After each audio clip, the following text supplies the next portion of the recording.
sobre la segunda unidad. Tenemos que empezar con la segunda unidad, si no después ya nos atrasamos mucho. Y la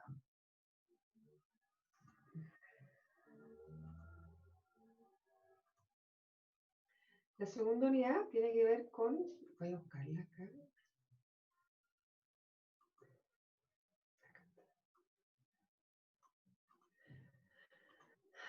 La segunda unidad tiene que ver con el marco normativo, ¿ya? Del género, la equidad de género y la identidad de género, ¿sí? Que es el curso que tenemos, ¿no? Y la primera unidad era el marco conceptual, ¿cierto? Y este es el marco normativo, todo lo que tiene que ver con las normas, con las políticas públicas vinculadas con el género, la equidad de género y la identidad de género. Políticas públicas en general, vamos a hacer una visión general, lo que significan las políticas públicas y lo que significan las políticas públicas con perspectiva de género, ¿cierto? Vamos a hablar después de los derechos humanos, en el contexto que los derechos de las mujeres son derechos humanos, ¿cierto? Y cómo se visualizan esos derechos, esa perspectiva en los derechos humanos. Vamos a hablar de los tratados internacionales que se vinculan con esto y lo que tenemos en Chile al respecto. Esa es esta segunda unidad. La primera parte entonces de la unidad es la que hemos denominado las políticas públicas con perspectiva de género. Y está basado principalmente en un artículo de Sarah Martin que habla que se llama Una mirada de distintas propuestas, género y políticas públicas. ¿Ya?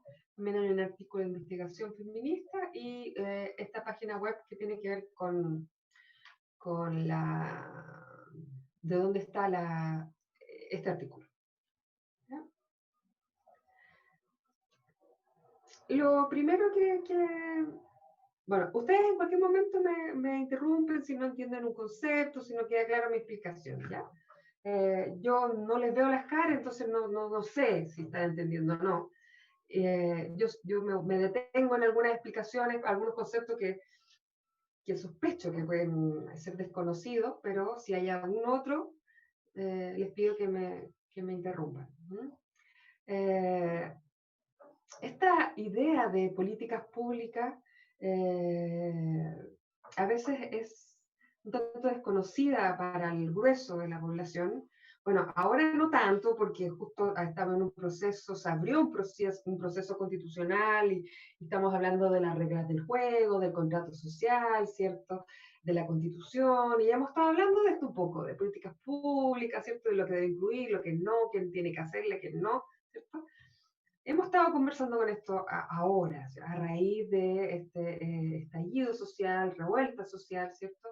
En donde hay una necesidad de un nuevo contrato social, ¿cierto? Se levantó eso, además de todas las demandas, ¿cierto? Sociales, eh, se canalizó y se visualizó que había que cambiar un poco el contrato social. ¿Sí? Y este contrato social que es la Constitución, el mayor, se traducen en políticas públicas, que son el resultado, ¿cierto? El resultado de esas conversaciones, de la institucionalidad política, del sistema político. Los productos del sistema político son las políticas públicas. ¿Sí? Y para poder analizar las políticas públicas, tenemos eh, que pensar en ciertas dimensiones del análisis. ¿Ya? Nosotros tenemos el gran sistema social, ¿cierto? Que está compuesto por algunos subsistemas, ¿cierto? Depende de la mirada, hay más o menos, pero básicamente está compuesto por el sistema social grande, está compuesto por el sistema cultural, por el sistema social, que tiene que ver con las relaciones sociales, con el sistema político, con el sistema social, cultural, político, económico. mínimamente son 4 dimensiones del gran sistema social, ¿cierto? Entonces, nosotros nos vamos a tener a mirar el político, el subsistema político. Entonces, lo vamos a mirar en sí mismo como sistema político, ¿ya? Y que tiene, a su vez, tiene subdimensiones. Sacamos del gran sistema social la dimensión política, ¿cierto? La miramos como sistema y de ahí vamos a observar al menos 4 dimensiones de análisis, que son el régimen político, los actores institucionalizados, la cultura política y el entramado internacional, ¿ya? Todos esos elementos se relacionan y juegan entre sí, ¿cierto? Se comunican,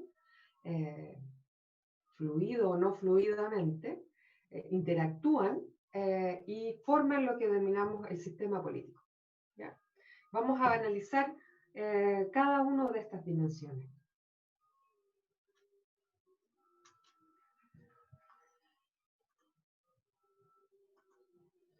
La dimensión que tiene que ver con el régimen político, ¿cierto?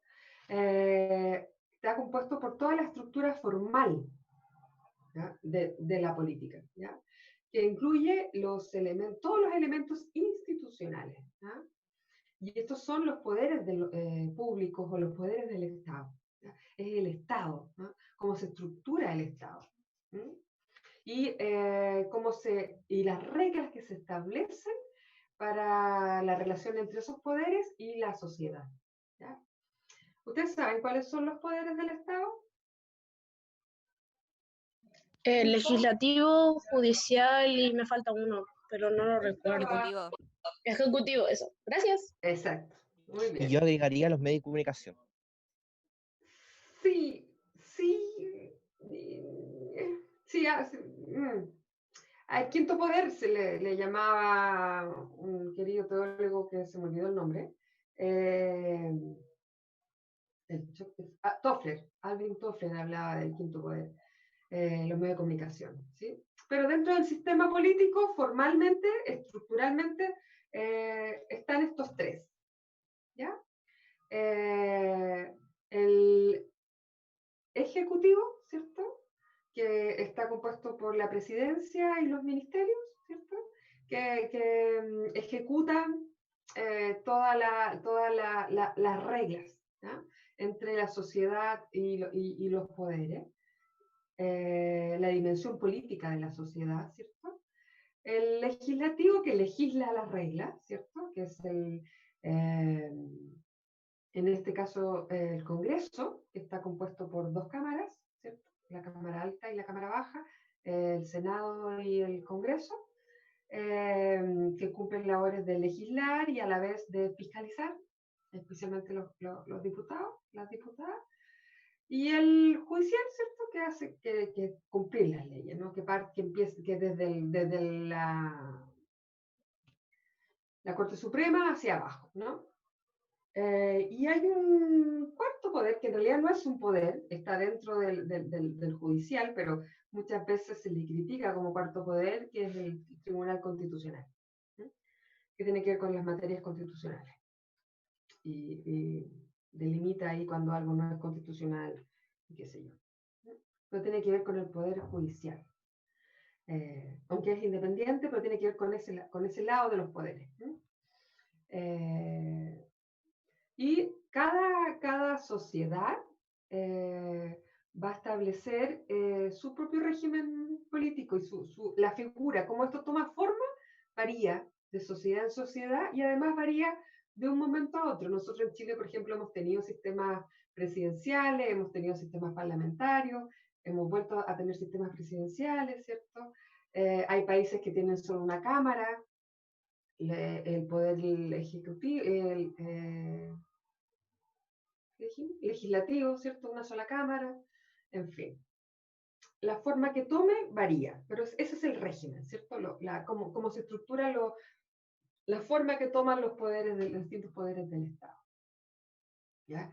Y en una democracia son esos 3 poderes, ¿cierto? La definición de dictadura, por ejemplo, tiene que ver con la supresión de los poderes del Estado, la concentración de los poderes, ¿sí? en una persona o en un grupo, en un grupo de personas reducido, se concentran todos los poderes del Estado. Eso es una dictadura. Otro elemento dentro de estas dimensiones analíticas del sistema social están los actores institucionalizados, ¿ya? Y aquí voy a hacer una pequeña salvedad. ¿No? Desde las ciencias políticas, desde la sociología, se habla de las instituciones como los sistemas de valores, ¿ah? Las creencias, cómo piensa una sociedad. Y esa manera de pensar, de esas ideas, ese sistema de ideas, lo llevan a cabo organizaciones. Entonces, en el sentido común, en el conocimiento vulgar, se usa indistintamente institución, organización, como si fueran lo mismo. Pero no, en este ámbito vamos a analizar los diferentes. Uno son el sistema de ideas, que son las instituciones, y el otro son las organizaciones que llevan a cabo esas ideas. ¿Ya? Entonces, en el sistema político tenemos el régimen, cómo se distribuyen los poderes del Estado y cómo se da forma a eso, los actores involucrados, ¿cierto? Institucionalizados porque siguen esos principios del sistema social, del sistema político, perdón, que son los responsables de canalizar las demandas de la sociedad, ¿ya? E influir en los gobiernos, ¿ya? Que son tradicionalmente los partidos políticos, pero también tradicionalmente los grupos de presión y los movimientos sociales. ¿Ya? No es ahora que a raíz de lo que sucedió en octubre pasado, ¿cierto? Con la revuelta social, no es la primera vez ni en el único lugar del mundo donde los movimientos sociales han buscado generar cambios sociales y políticos, ¿cierto? Nuestro país tiene fuerte tradición de movimientos sociales. En el siglo XVIII, a fines del siglo XVIII, ya hubieron fuertes movimientos obreros, fuerte movimiento feminista, fuerte movimiento estudiantil, ¿cierto? Y los movimientos sociales han canalizado grandes cambios del sistema social en nuestro país. Y ahora estamos presenciando un cambio constitucional a raíz de esto. Entonces, los partidos políticos, los movimientos sociales, son los actores que canalizan los cambios, ¿cierto? Las demandas sociales. Depende de cada momento, ¿cierto? Los cambios que estamos viviendo ahora, que estamos tratando de generar ahora, han salido principalmente de los movimientos sociales, porque los propios movimientos sociales han señalado que los políticos, los partidos políticos no los representan, no conocen las demandas reales, no tienen calles, se usa esa frase, ¿cierto? Entonces ha salido de los propios movimientos sociales. En muchos momentos de la historia los movimientos sociales estaban ligados a partidos políticos. Hoy observamos que no es así, que es un movimiento que tiene un poco más amorfo, no hay partidos detrás, o muy lejanamente están esos partidos, ¿cierto? Una relación más lejana, incluso no hay liderazgos claros, precisos. Y los movimientos sociales en este momento son distintas temáticas, están cruzados el movimiento estudiantil con el movimiento feminista principalmente, porque el movimiento sindical estaba un poco fuera de la última discusión. Eso. Otro de los elementos importantes interrelacionados, ¿cierto? Del sistema político está la cultura política, que tiene que ver con los valores de los individuos y de los grupos de cada momento histórico. Y así como hacía la salvedad de lo que es la política, lo que es la institución y la organización, la cultura, en un sentido amplio, en un sentido antropológico, tiene que ver con toda la forma de vida de una sociedad, ¿ya? Las costumbres, los valores, los ritos, las tradiciones, las normas de una sociedad, ¿ya? Cómo vive una sociedad. Entonces, la cultura política tiene que ver con eso, ¿no? Con las normas, con las tradiciones, con la forma de ver la política de una determinada sociedad. ¿Qué varía de un grupo a otro, de un país a otro, incluso dentro de un mismo país, varía de acuerdo a un momento histórico? Hablábamos que Chile ha tenido, por ejemplo, regímenes políticos parlamentarios. Hoy tenemos un régimen presidencial y se se discute también porque se habla que es como hiperpresidencial, entonces donde el poder, ejecutivo tiene más poder, a eso estamos hablando. En otros momentos el poder legislativo tenía más poder. Entonces, que tenga uno o no, que en el legislativo tenga 2 cámaras o no, tiene que ver con la política, con la cultura, perdón, con la forma de entenderlo. Y por eso también es tan importante esta discusión sobre el cambio constitucional, porque es interesante que se vea reflejada la cultura en un amplio espectro de la política, del país, ¿cierto? La cultura del país más general, no solo la cultura de la élite. Esa es la discusión que hay hoy. Y finalmente hay un entramado que siempre ha estado presente, pero desde que estamos hiperglobalizados, más aún, es la influencia internacional, ¿ya? La influencia entre las distintas naciones y los organismos internacionales, ¿ya? Que la mayoría de las sociedades occidentales nos asociamos en las Naciones Unidas, ¿cierto? Que tienen diferentes organismos, organismos del trabajo, ¿cierto? Organismos de la salud, del medio ambiente, de mujeres, hace poco, ¿cierto?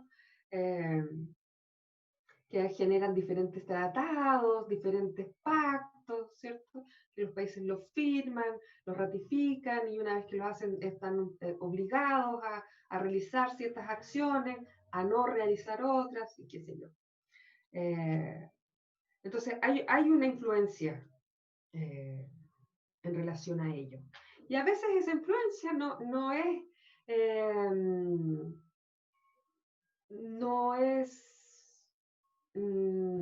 tan libre o tan voluntaria o desinteresada, por decirlo de alguna manera, porque Chile es uno de los países que más tratados comerciales internacionales tiene en el mundo, ¿ya? Nosotros hemos hecho tratados comerciales con todo el mundo, casi todo el mundo. Y esos tratados comerciales a veces van ligados de la mano con tratados internacionales de otro tipo. Hay tratados comerciales, determinados países le imponen para hacer este acuerdo comercial que le piden al otro que firme determinado tratado ambiental o determinado tratado en relación al trabajo. Entonces, este país, Chile, por ejemplo, firma ese tratado, pero tiene una doble intencionalidad, ¿no? Es porque a veces casi porque es una obligación para realizar comercio con ese país, ¿ya? Voluntariamente o no, con otro fin o no, se firman estos tratados y es un actor más dentro del sistema político. Entonces en este sistema político hay un movimiento de flujos entre la sociedad y el régimen político y los poderes del Estado, la forma que tienen los poderes del Estado. Y se piensa así como una suerte de sistema sanguíneo, ¿no? Como que uno fuera el corazón y el otro el cerebro, entonces que va y viene flujo de sangre, ¿no? Del sistema circulatorio. Y que a veces en el fondo fluye bien, ¿cierto? Y se oxigena y el cerebro, qué sé yo, y otras veces no fluye y colapsa, estalla. ¿Cómo? En octubre de 2019, nuestro país. Entonces, es necesario ese flujo de un lado a otro para poder elaborar esas políticas públicas, ¿no? Elaborar, que el Ejecutivo elabore políticas públicas que tengan relación con las demandas sociales, ¿cierto? Que las demandas sociales se vean reflejadas en las políticas públicas, que haya como una comunicación ahí, ¿no? La comunicación entre el régimen político y la sociedad son las políticas públicas. el sistema circulatorio sanguíneo, son las políticas públicas.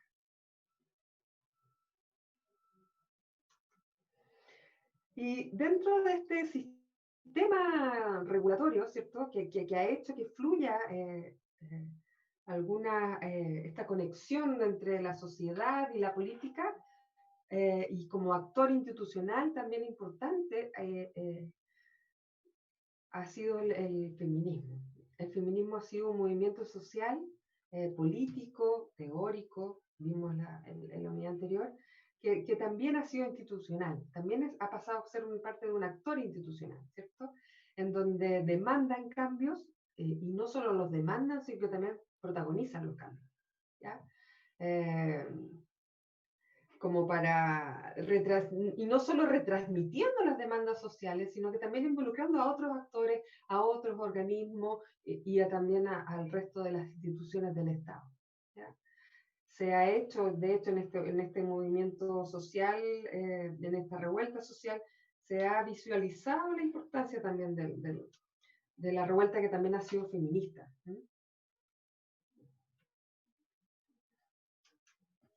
Y para que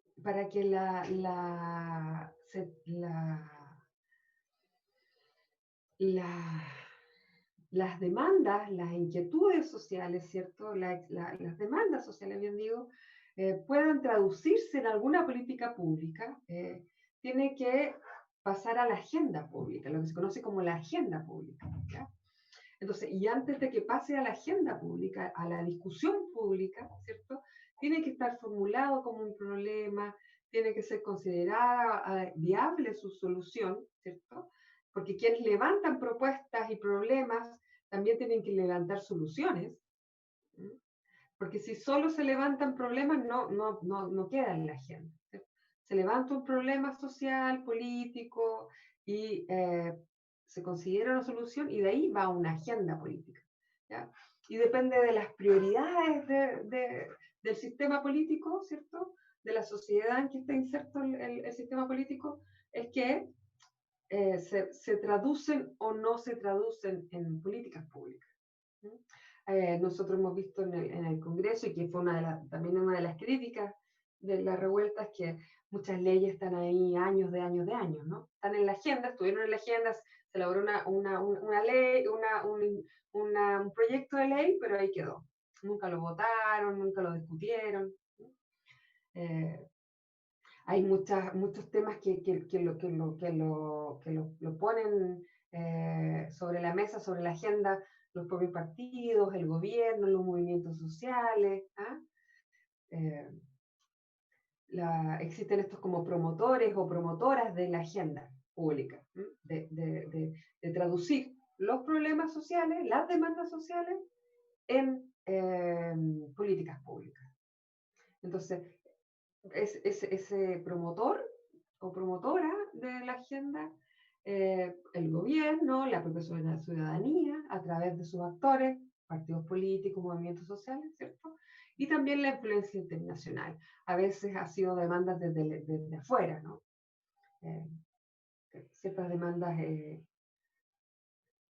internacionales.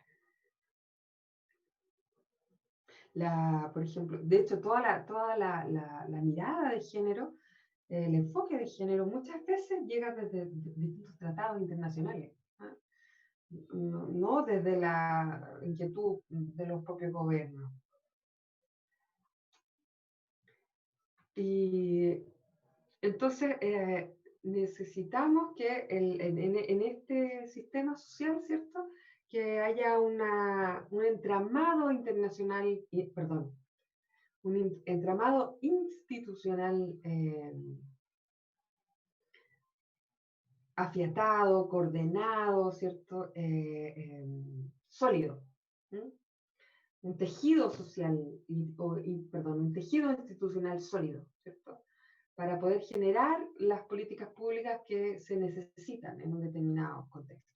Y que sea sólido significa que tiene que ser contingente, que tiene que ser, que observe la realidad, que esté a la par de las demandas sociales, y que entienda el contexto en que están. Por eso cuando uno, muchas veces hay muchos memes que cuando este señor del metro que diciendo cuando empezaron los primeros saltos de torniquete, que fue el movimiento estudiantil y que fueron las primeras fueron las chiquillas del Liceo 1, ¿cierto? Esto no prendió. Cabros, esto no prendió. Y delegitimando todo el movimiento desde el inicio, así como que no, esto no es nada, estos cabros están puro. Que después salió la ministra también de transporte, que por qué reclaman si a ellos no les subieron el pasaje y no sé qué. Y una suerte de eventos desafortunados que fueron más benzina para el fuego. Y entonces como la importancia que el sistema político, su entramado de instituciones, tenga una relación, tenga un vínculo, tenga una lectura de la realidad de las demandas concretas. Entonces, las instituciones del Estado, las instituciones del sistema público, ¿cierto? Que están conformadas por las distintas organizaciones, ¿cierto? Son quienes posibilitan y generan esa relación entre la ciudadanía y la esfera política, ¿no? Y cuando no fluye eso, es como en el cuerpo cuando no fluye la sangre, ¿no? ¿Qué pasa cuando no fluye la sangre por el cuerpo?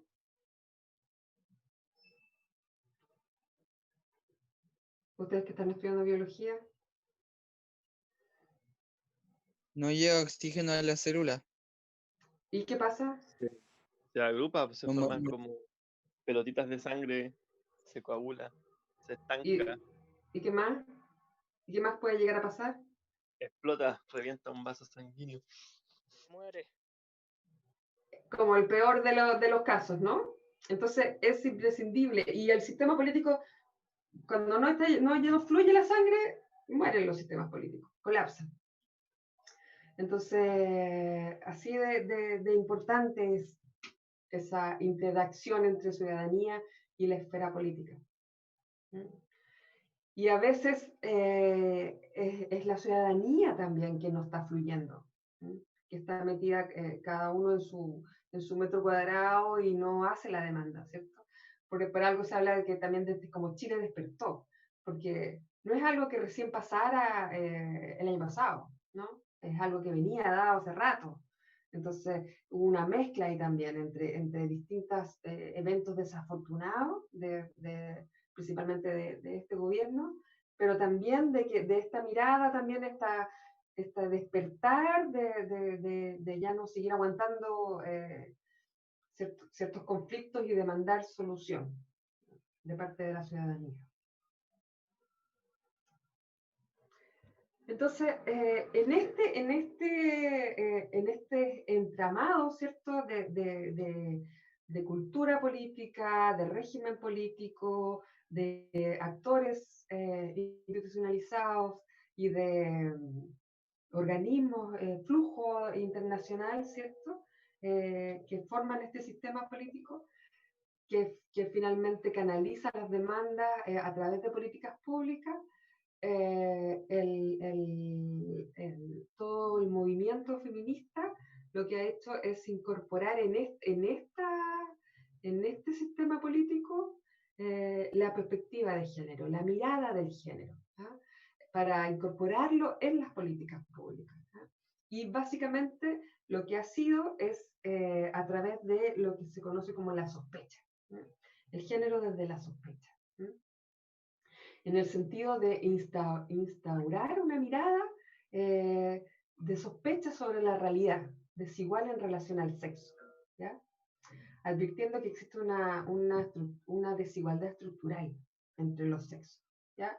Que no es solo, a veces no es tanto formal, pero sí en la práctica, en lo concreto, hay en la estructura del sistema político desigualdades de género en base al sexo, ¿cierto? Y se reconoce, ¿eh?, como realidad. Y busca que se reconozca como realidad. Y generar acciones para para establecer políticas de equidad de género, ¿no? Para combatir la desigualdad de género. Una de las primeras menciones a esto, ¿cierto? Y que tiene que ver con una reunión internacional que se trató el tema de género, de mujeres, de políticas públicas, de lo que estaba pasando, es la reunión de Beijing de 1995. Todas estas organizaciones, estas reuniones internacionales, que muchas de ellas se traducen en tratados, ¿cierto? Que se van repitiendo cada cierto tiempo, se denominan por el nombre de la ciudad donde fueron realizadas la primera. En este caso fue en Beijing, en el 95, y ahí es donde se empieza a hablar de concepto transversalización de género, ¿ya? Que esta mirada de género, esta perspectiva de género, pase por todos los ámbitos, por todos los niveles, y de manera coordinada, ¿ya? No es solo poner en el tapete de la política pública, poner el género en el tapete, sino que se transversalice esa mirada, ¿ya? También incluso generando políticas públicas de acciones positivas propiciando la equidad de género, ¿ya? En algún momento se habló de discriminación positiva hacia las mujeres, pero como la palabra de discriminación tiene un componente, aunque no le ponga positivo, discriminación es una palabra negativa, entonces ahora más que nada se habla de acciones positivas. Una de ellas, por ejemplo, es lo de legislar sobre la paridad, ¿no? Exigir, por ejemplo, que en determinados procesos eleccionarios, quienes llevan las listas que llevan los partidos políticos tengan que tener un número determinado de mujeres, ¿no? Esa es una acción positiva. Porque tradicionalmente los partidos políticos por sí mismos no se preocupan y no llevan una cantidad de mujeres en términos proporcionales.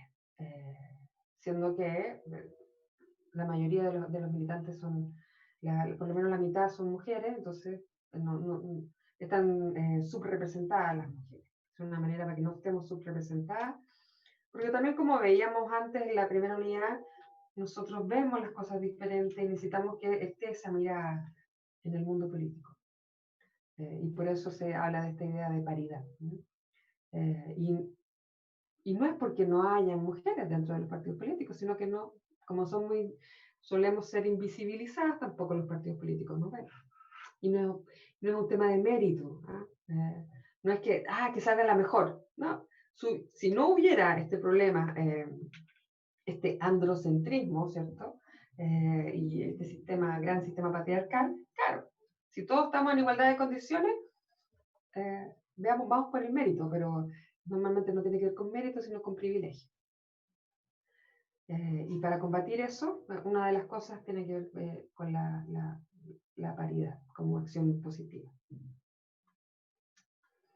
Entonces, lo que pretende esta transversalidad del género es integrar la perspectiva de género en todas las etapas del diseño de la política pública, desde el inicio hasta la evaluación de la política, ¿ya?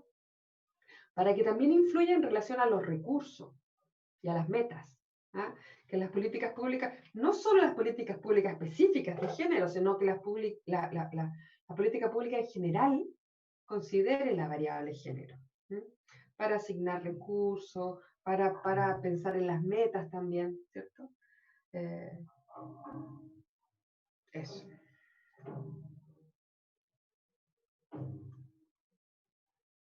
Entonces, lo que implica esta transversalización del género en las políticas públicas es, primero, reconocer que existen las desigualdades entre hombres y mujeres en las políticas públicas, reconocer que no deberían existir, ¿cierto? Y también que eso tiene, como decíamos un momento, tiene un carácter estructural, ¿ya? Hay manifestaciones concretas y también de fondo y de forma, ¿ya? Sobre la desigualdad. y que estos problemas están dentro de lo que les decía al principio, como gran sistema social, que involucra a los subsistemas educativo, político, económico, legislativo, cultural. ¿Ya? Está presente en toda la sociedad, también por lo que nosotros hablamos en la primera unidad con este sistema social, que es un sistema social patriarcal. Entonces, es estructurada esa diferencia. Está estructurada como sistema, la diferencia. Es parte del sistema. La desigualdad, ¿sí? Basada en el sexo, ¿sí? En el género, diríamos más hoy. Entonces, y influye, y lo que se traduce, si lo pensamos en términos de políticas públicas, se traduce en desigualdades de oportunidades para hombres y para mujeres.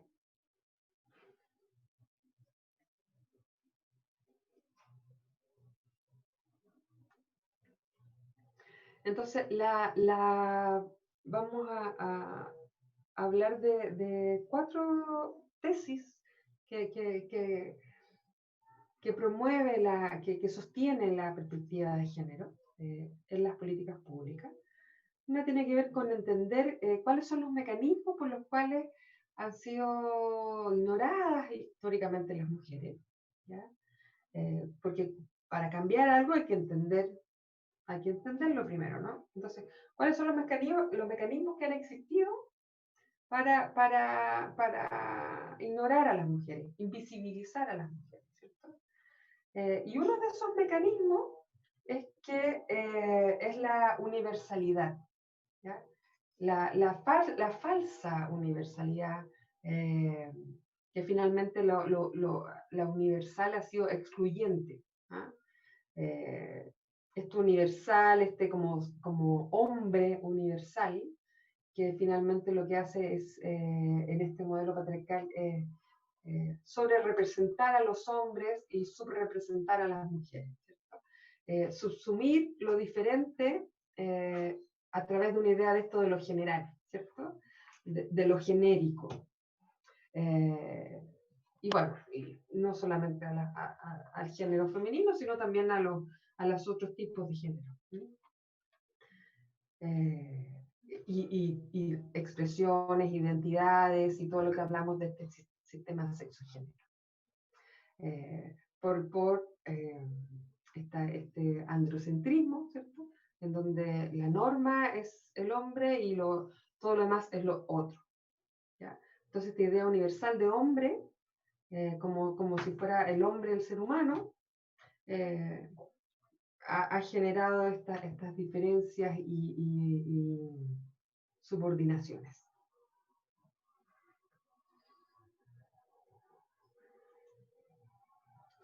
Entonces, también lo que busca esta perspectiva que se haga transversal en todo el sistema político y sistema social, tiene que ver también con desmontar la supuesta neutralidad de la realidad social y de las instituciones. ¿Ah?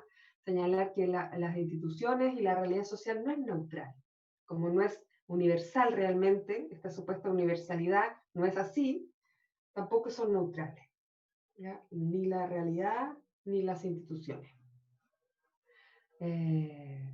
Y por último, denunciar que la igualdad formal alcanzada en las sociedades democráticas occidentales, en la mayoría, ¿cierto?, no es una igualdad real, ¿ya? Y por tanto es insuficiente. Nosotros tenemos, por ejemplo, en nuestro sistema formal de relaciones, las políticas en leyes, que todavía hay, incluso las leyes, hay leyes desiguales aún, ¿cierto? Pero hay otros países que tienen menos leyes desiguales, pero igual en la práctica hay desigualdades. Nosotros ahora, este año, hace poco, se eliminó una ley que exigía que a las mujeres después de divorciarse tenían que esperar una cantidad de meses antes de volver a casarse, cosa que a los hombres no se les pedía. Brígido. Exacto. Y eso se eliminó ahora, hace poco. Entonces, era una cuestión de que como si la mujer estaba embarazada y si estaba embarazada de cómo se iba a casar con otro, no sé, una cuestión, unas explicaciones, hay explicaciones para todo, pero uno puede estar de acuerdo o no con esa explicación. Pero bueno, lo cambiaron, ahora, hace unos meses. Pero también hay leyes, por ejemplo, que hay normas sociales que no son legales, no es formal, ¿cierto? Pero igual están. Están, por ejemplo, todo lo que tiene que ver con la mujer y con el trabajo, con la mujer y el cuidado de los niños, del cuidado en general, cuidado doméstico, que no está escrito, pero aparece. O sea, hay miles de casos de puestos de trabajo que no salen, que son para hombres, pero si uno no mira bien, claramente es un hombre el que están buscando. Porque como no estamos en igualdad de condiciones para llegar a optar, ¿cierto? Y no hay ninguna discriminación, no hay ninguna acción positiva hacia el género femenino, al finalmente ese cupo se llena y está pensado en hombres. Entonces a eso se refiere con esta igualdad real.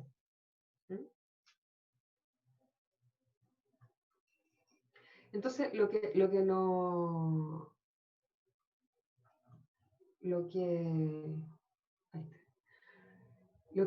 hace esta perspectiva de género, ¿cierto? Es lo que busca un doble movimiento, un movimiento de denuncia, ¿cierto? Y también de corrección, ¿cierto? Denunciar lo que falta y también corregir las cosas que no están bien. Esta supuesta neutralidad, esta supuesta universalidad, ¿cierto? Que no es tal.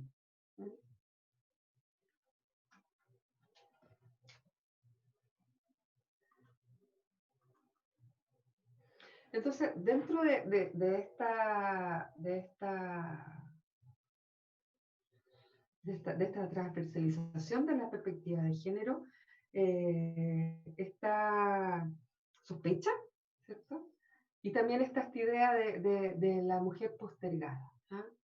Que esta realidad social que necesita revisarse constantemente los parámetros, ¿cierto? Las normas, las reglas, todo lo que se traduce en los estereotipos, ¿cierto? Que afectan a ambos géneros, pero en mayor medida al género femenino, ¿cierto? Porque dificultan la emancipación de las mujeres, ¿no? Y también al género como una herramienta conceptual, ¿cierto? Para que las políticas públicas se vean obligadas de identificar esas desigualdades y discriminaciones y combatirlas.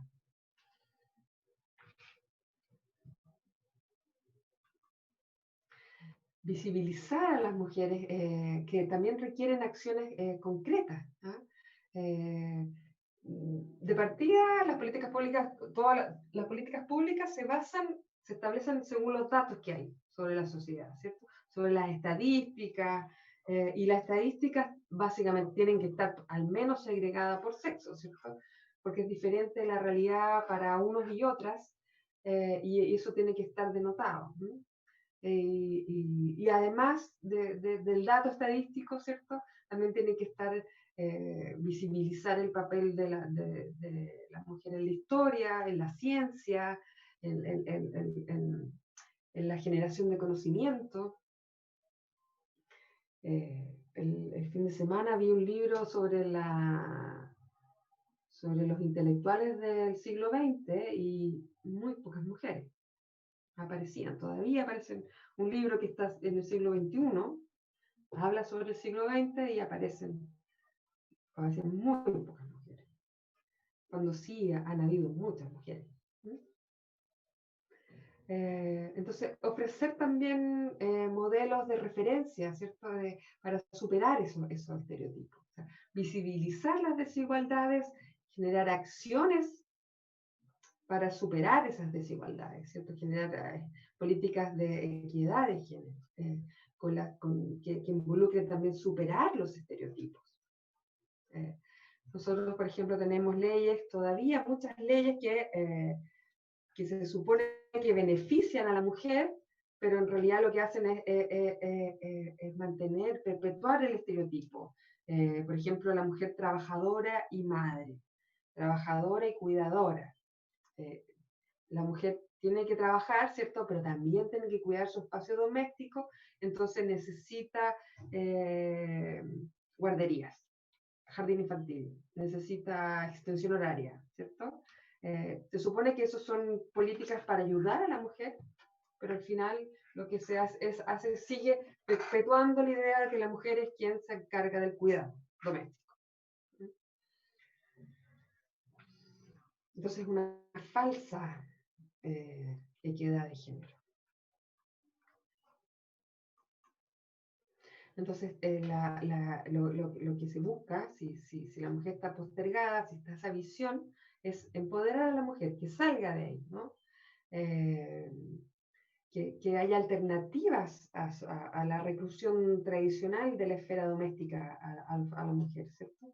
Y que haya una capacidad de autonomía para poder participar y tomar decisiones de las mujeres. Antiguamente ustedes vieron, cuando los que vieron el video Cuestión de Género, aparecía que la mujer no podía decidir dentro del matrimonio nada, ni los bienes, ni la educación de los hijos, ¿cierto? Hoy en día formalmente sí, pero todavía hay culturas que no, y en términos prácticos tampoco. Todavía hay ciertos trámites en el banco que la mujer casada tiene que hacer con el esposo, con su propio, de sus propios bienes. Entonces, ahí hay harto todavía que trabajar en relación a eso. Y también que sean decisiones en igualdad de condiciones. Si hay una mujer que efectivamente quiere dedicarse a la maternidad y al cuidado de los hijos, que sea una decisión real, que sea su decisión, o la decisión de la familia, pero que sea una decisión libre, en el fondo, no porque no te queda otra.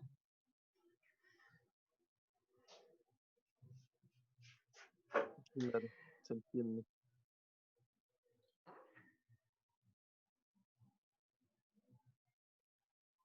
¿Qué? No, escuché.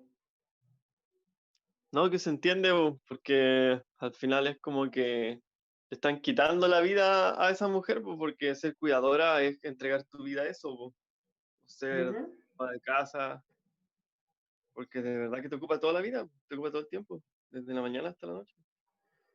Es quitarle la vida. Exacto. Pero hay mujeres que quieren. Y si están las condiciones, puede ser.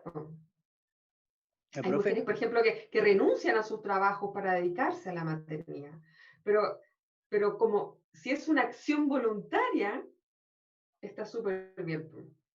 Pero si al final es una obligación porque no te dieron pega, porque eres mamá, es complejo. O Es que porque no igual, tienes por alternativas ejemplo, de cuidado, porque... es que la maternidad es una cosa, pero el ser ama de casa es otra cosa. Sí, pues. Y en Exacto. verdad, como cuando una pareja se casa, es como que la mujer toma ese rol obligadamente. Exacto. Más que un rol de madre, me refería a eso. Sí, sí. profe, Y muchas veces la mujer sigue con eso, porque incluso la mujer que trabaja, normalmente cuando es una familia, cuando hay una pareja, los gastos de pagarle a alguien que haga las cosas de la casa va desde la cuenta de la mujer. Entonces, la mujer o lo hace o lo paga para que alguien lo haga. Claro, porque es como que es algo que ella Sigue siendo, necesita. sigue siendo de ella. Claro, sigue siendo de ella, exacto. De hecho, Sí, ella o elige sea, la nana, ella elige el jardín. ujú. ¿Alguien dijo más, profe? yo lo he dicho como 3 veces. Ya dígame. Igual eso depende demasiado de la cultura. Por ejemplo, en la cultura asiática, en la mayoría de los países asiáticos se tiene implementado de que la mujer tiene que desear ser ama de casa o ser madre para que sea, entre comillas, tomada en cuenta. Por ejemplo, he visto hartos videos referentes a Japón, sobre la vida allá, y que literalmente las mujeres tienen que pedir permiso para poder ser mamá, al igual que los hombres para poder dedicarse a su familia, porque como se concentran tanto en generar más recursos y más mano de obra, no dan tiempo a que la gente tenga familia y pueda vivir tranquila. Al menos acá en Latinoamérica las mujeres creo que tienen ese, como la libertad de decir, quiero ser o no quiero ser madre. Creo Sí. yo. Sí, ¿qué opinas? Es una libertad, entre comillas, porque también hay bastantes restricciones. O sea, un hombre y una mujer de la misma edad, en edad fértil, a la mujer se le discrimina la ISAPRE, por ejemplo. Los puestos de trabajo, cuando tú vas a postular un trabajo, a las mujeres les preguntan si tienen hijos, quién los cuida, cómo lo haces, si tienes que ir a una reunión, tú puedes ir, a un hombre jamás le preguntan con quién dejaste los hijos. A las mujeres sí. Entonces, esa como libertad que está señalando es como esta falsa libertad, no es tan real. ¿Te fijas? Profe, igual que ¿Mm? muchas situaciones donde se da violencia intrafamiliar o violencia hacia los niños, la gente pregunta, ¿y dónde estaba la mamá? Sí, sí, exacto. Sí, ahí lo de la violencia es un gran tema, ¿no? Bien complejo también.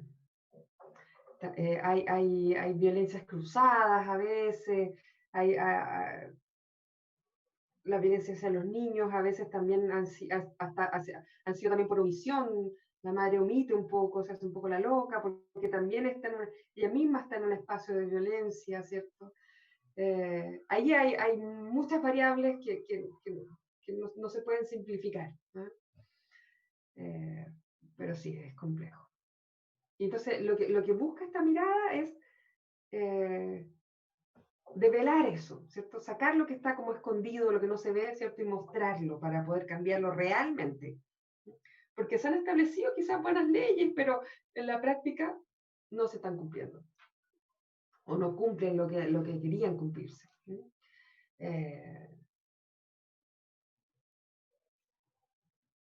Entonces también, por ejemplo, este como falso universal que decíamos, que en el fondo que se supone que incluye a todos, pero al final es tan universal que no incluye a nadie, o solo incluye al hombre, ¿no? Pensando, por ejemplo, lo que tú decías, los niños también. Este ser universal que es masculino, que no es, pero tampoco son los niños, hombre. Tampoco son los hombres adultos mayores. ¿Cierto? Que tiene también el parámetro más reducido aún. ¿Y para qué hablar de otro género? ¿Cierto? O de otras, de este juego de la diversidad, ¿no? Y las disidencias sexuales. De todos los márgenes que son como lo otro, ¿no? Por esta mirada androcéntrica que hemos dicho varias veces.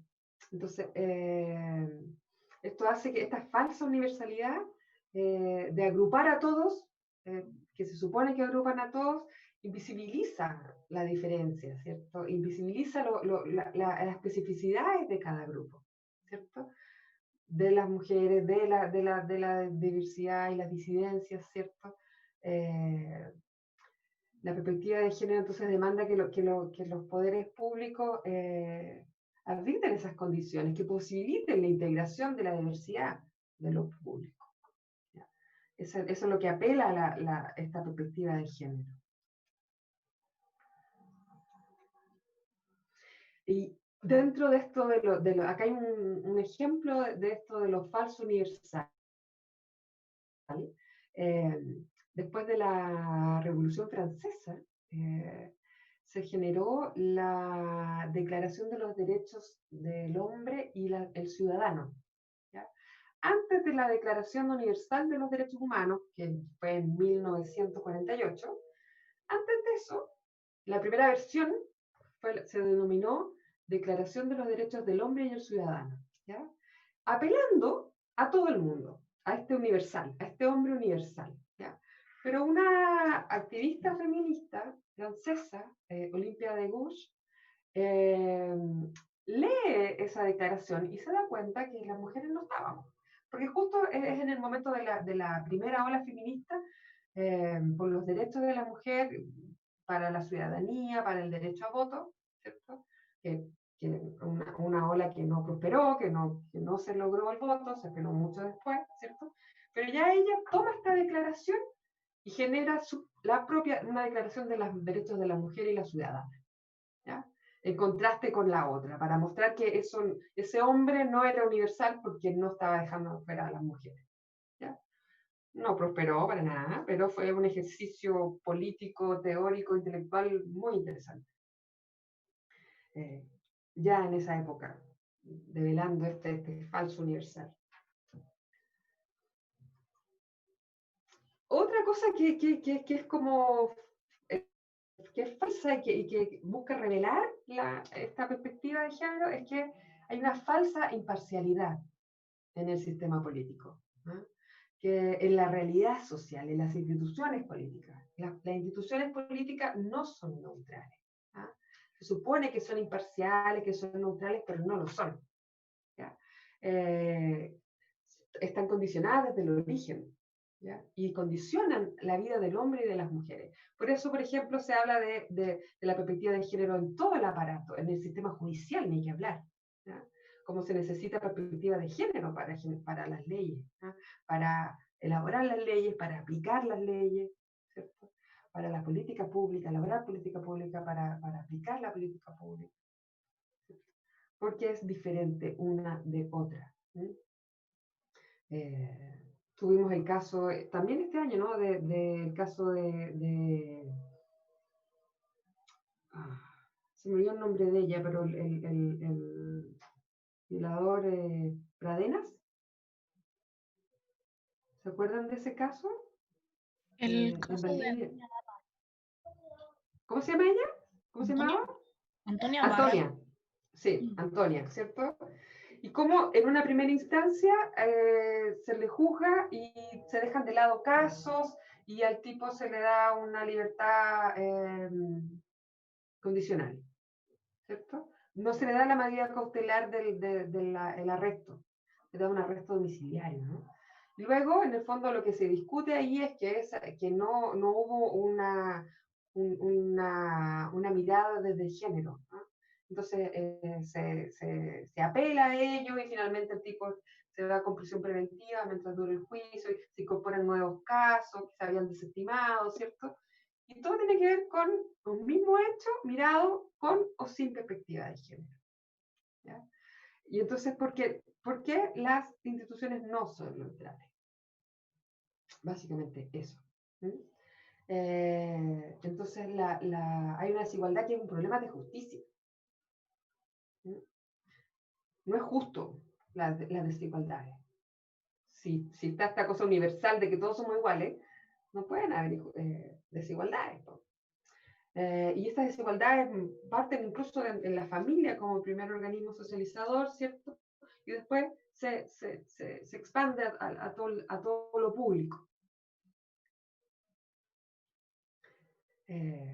Entonces los sistemas se van reproduciendo modelos asimétricos, ¿cierto?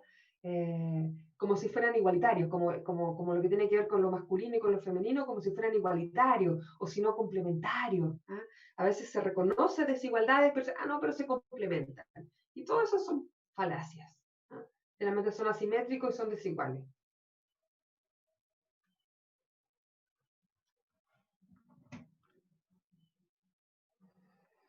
Entonces, el discurso sobre la no discriminación por razón de sexo está presente en la cultura occidental, ¿ya? Está en lo formal, lo que decíamos en algún momento, como en términos formales, la mayoría de las sociedades occidentales lo tiene, ¿ah? Establecido, pero en la práctica no lo cumple. Incluso la misma Declaración Universal de Derechos Humanos, después de la Declaración del Hombre y el Ciudadano, ¿cierto? En 1948, como les decía, ¿cierto? Contribuye esta declaración a creer que hay un marco de imparcialidad, de un todo general, ¿cierto? Pero que finalmente no es tan así. En la práctica no genera esa mirada universal, ¿ya? En ese año todavía habían países donde estaba prohibido el voto femenino, por ejemplo. También está esta idea de lo que hablábamos un ratito del mercado laboral, por ejemplo, el mercado del trabajo, ¿cierto? Cómo se supone que prevé ciertos mecanismos para conciliar la mujer y el trabajo, ¿cierto? El trabajo y la familia, el trabajo y lo doméstico, ¿cierto? Cargándole más la mano a la mujer, porque la sociedad asume que la cuidadora es la mujer. Entonces tiene que ser mecanismo para que pueda seguir cuidando, pero también trabajar. Entonces hace extensiones horarias y hace trabajo extenso, ¿cierto? Para las mujeres, para que pueda seguir trabajando y seguir produciendo. Y eso también es como una falsa igualdad, porque a la mujer se le sigue dando ambos roles. Porque el cuidado no está la extensión horaria para el hombre, es para la mujer. Entonces, ese es esta falsa desigualdad, esta falsa universalidad, esta falsa imparcialidad de las políticas públicas, que la mirada de género busca develar y cambiar.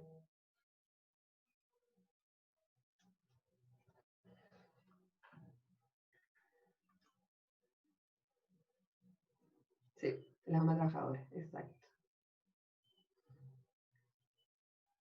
Para que siga trabajando, siga produciendo. A mí me pasó que yo trabajé un año en una pastelería después de salir de cuarto medio y ¿Ya? la jefa de pastelería nos dijo desde el primer momento que la persona que se embarazara se iba a ir, que era o abortar o irse, pero no lo dijo de una manera sumamente fea.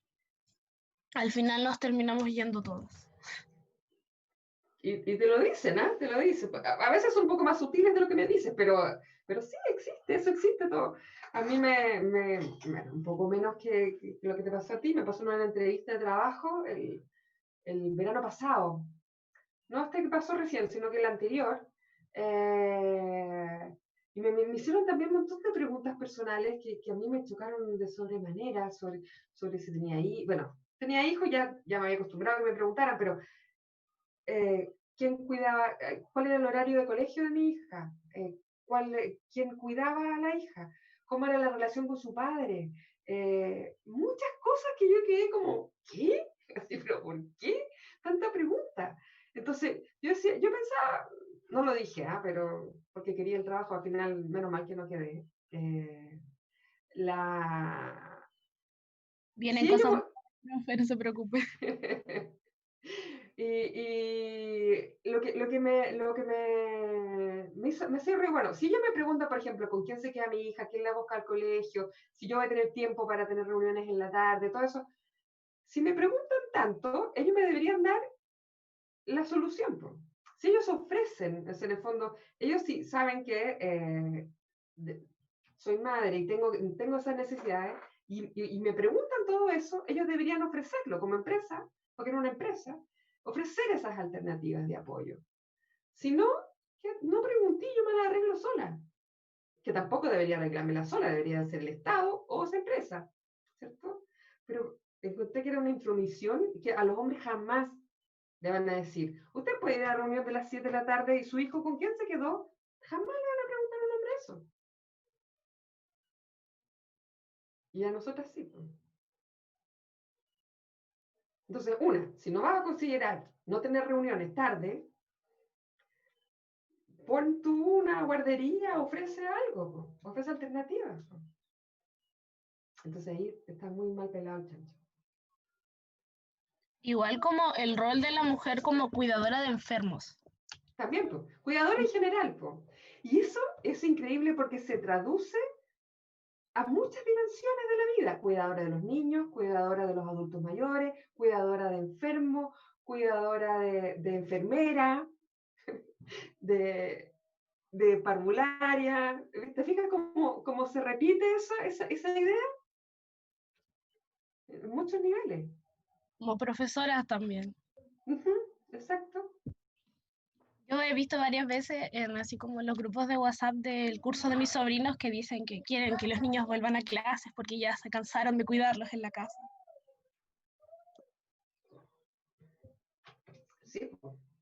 Y una de las cosas, por ejemplo, también se dice, o sea, que en el fondo, ¿qué pasa si vuelven al trabajo presencial? Pero también, por otro lado, si vuelven al trabajo presencial, los niños a la educación presencial, pero los padres no, ¿cómo se juega eso?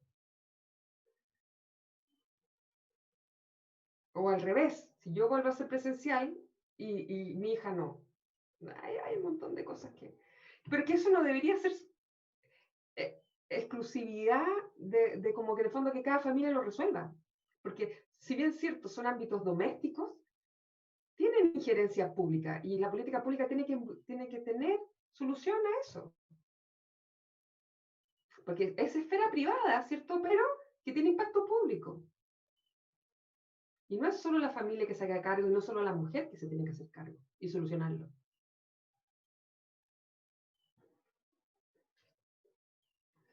Entonces, lo que denota esto, esta mirada de género, que en algún momento alguien habló de los lentes violetas para esta mirada de género, es pensar que como la legislación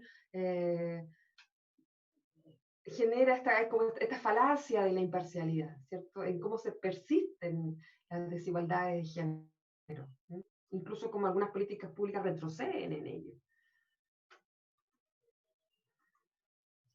Cómo se reproducen ciertos sesgos verticales, ¿cierto?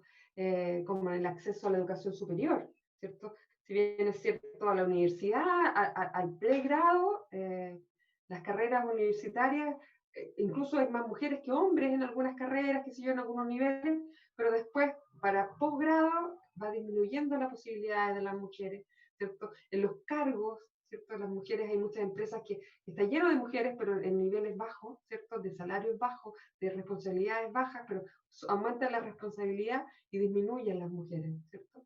Eso se refiere con sesgos verticales, con lo que se conoce también como los techos de cristal, en donde la mujer, con todas las capacidades del mundo, no puede seguir.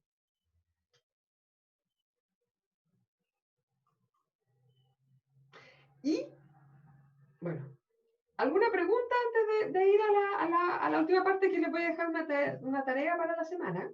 Porque no se le llevan gratis. Una tarea para la hora sincrónica, la clase del jueves. Antes de eso, de decirles de qué se trata, ¿tienen alguna duda, pregunta sobre lo que hemos visto hoy? Yo no. Yo tampoco. Muy bien. Ninguna profe. Ya, súper. ¿Está todo claro? Me parece bien. Vamos a la segunda parte de la unidad, va a ser hablar de los derechos humanos, ¿cierto? Derechos de las mujeres y de los otros géneros, ¿cierto? De las otras expresiones o identidades de género, ¿cierto? Como derecho humano. La equidad de género como un derecho humano.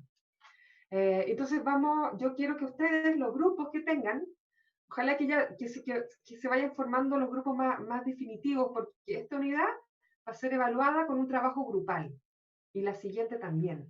Entonces, ojalá que los grupos ya estén consolidándose. ¿Grupos de cuánto? Lo que han estado trabajando, ¿Hay 4 o 5, flexibilidad? sí, hay flexibilidad, 4 o 5, no más de 5. Vale. ¿Ya?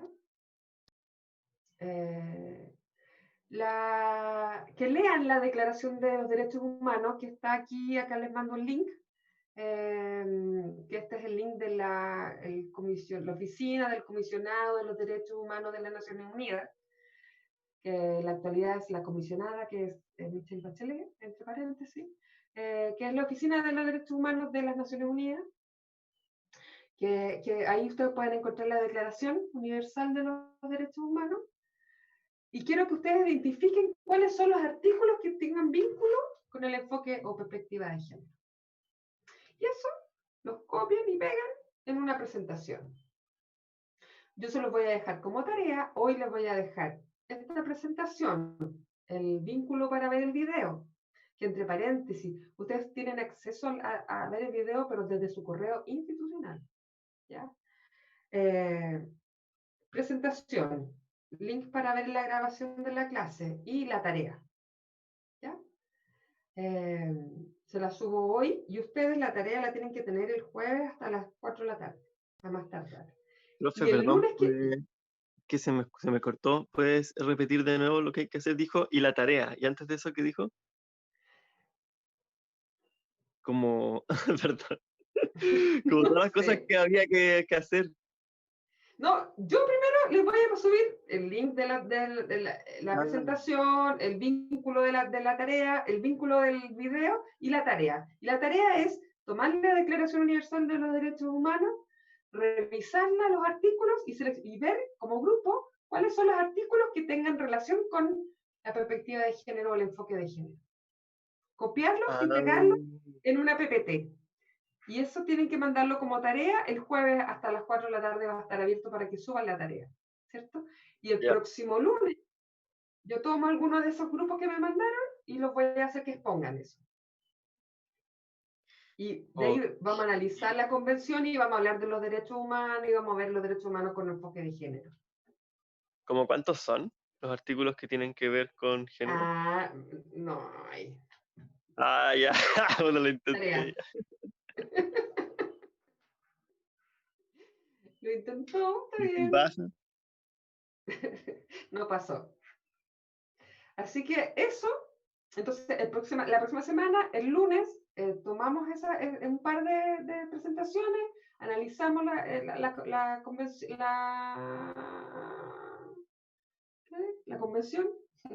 de derechos humanos, ¿cierto? Vamos a mirarla desde la mirada con los lentes violetas que le estaba diciendo yo, y hablamos de los derechos humanos. Esa semana yo les subo la nota en pareja e individual las pruebas que ustedes tuvieron y ese jueves de la otra semana converso con quienes tengan dudas de su evaluación. ¿Ya? Eso es todo por hoy. Ya, profe. Vayan a estudiar. ¿De qué tienen prueba?